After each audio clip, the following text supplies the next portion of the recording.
Hi everyone, my name's Kay Kalthoff and welcome to a Stamping to Share video. Today I'm going to share with you how to create this look. It's a type of Northern Lights technique, and I kind of ventured out and did a little bit on my own. I watched a lot of YouTube videos for inspiration, and then I just kind of took different ideas from different people and put it together in this way, and I just love the results. I'm going to show you how to create this.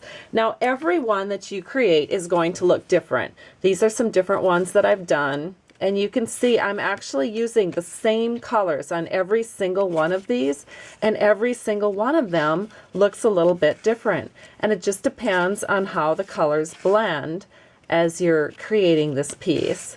And so let's go ahead and get started, and I'll show you what to do.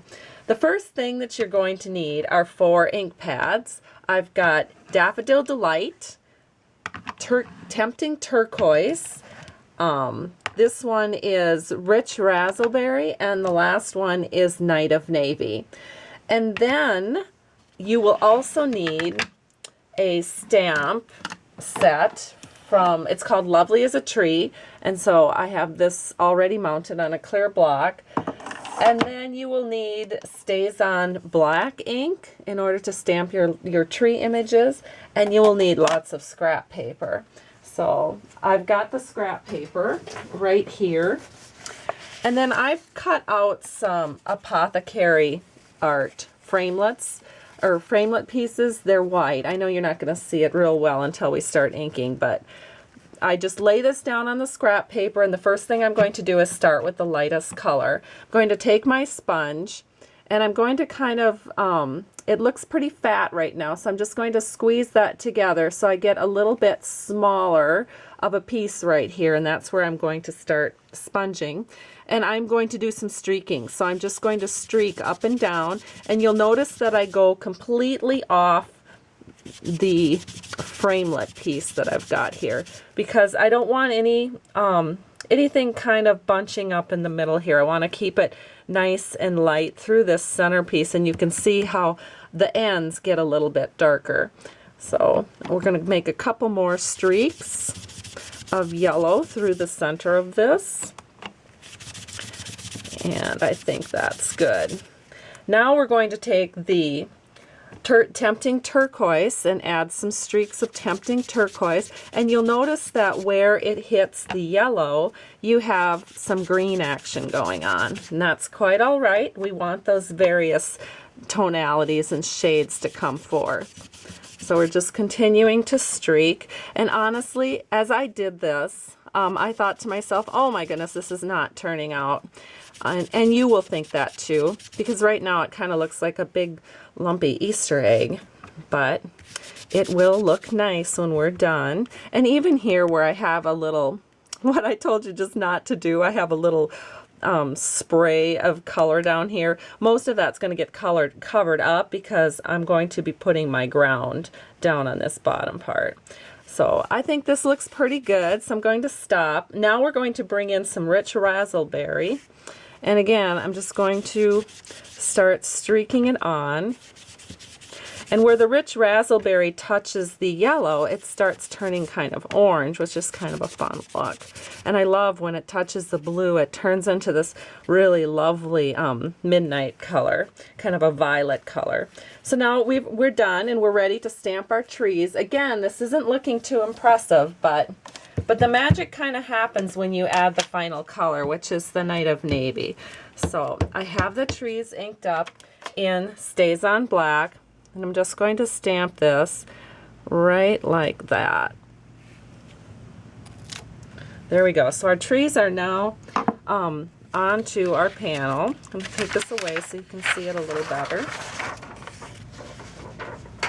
And now the next thing to do is to take our Night of Navy ink, and I am going to turn this my way so I can see it a little bit better, because the next thing is to color in the hills.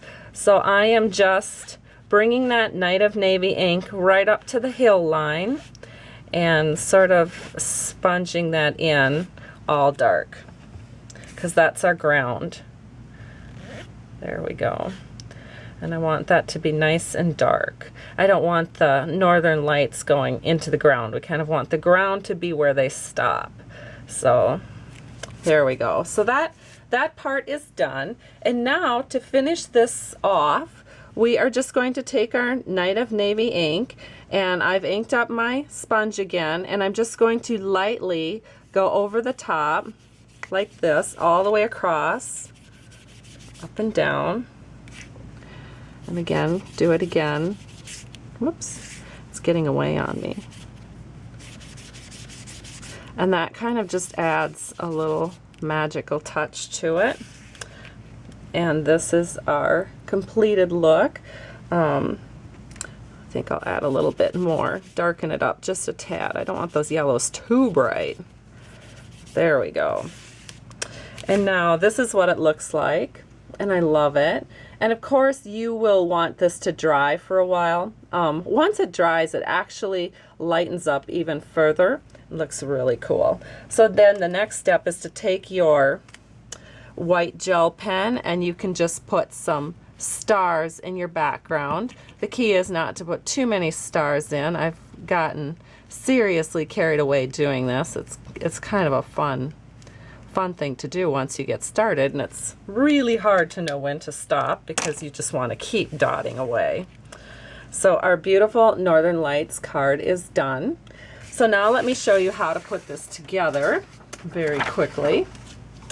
We have a piece of paper that's Night of Navy. I've cut it at 4 1/4 by 11 inches and scored it at 5 1/2. And then on the inside, I have a panel of Whisper White cut at 4 by 5 1/4. And then I have a 1/2 inch by 4 inch strip of basic gray that's been spritzed with the Vanilla Smooch Spritz. And the inside of the panel is done. Now the outside of the panel, you will want to layer a 4 by 5 1/4 inch piece of basic gray. I've run it through the Big Shot machine with the Houndstooth embossing folder, and then I spritzed it with the Vanilla Smooch Spritz, and then I have some silver 1/8 inch ribbon, which I've of course secured in the back with some Scotch tape, and then I glue dotted a little bow to the front. So we will just adhere this to our card with some multi-purpose liquid glue, which appear to be almost out of. Maybe I will add a little snail just to be on the safe side. That gets set right on the card like so. And then the only thing we need to do is add our Northern Lights panel. Here's one that I did last night. You can see it was at one time just as bright as this one, but over time it sort of, once it dries, it sort of fades into the cardstock, and it just looks so pretty and elegant. So now we're just going to set this on our panel right in the center, and our card is complete, and you have a beautiful Northern Lights card. Hope you've enjoyed this tutorial. Have a great day, and thank you so much for stopping by Stamping to Share. I truly appreciate you. Bye-bye.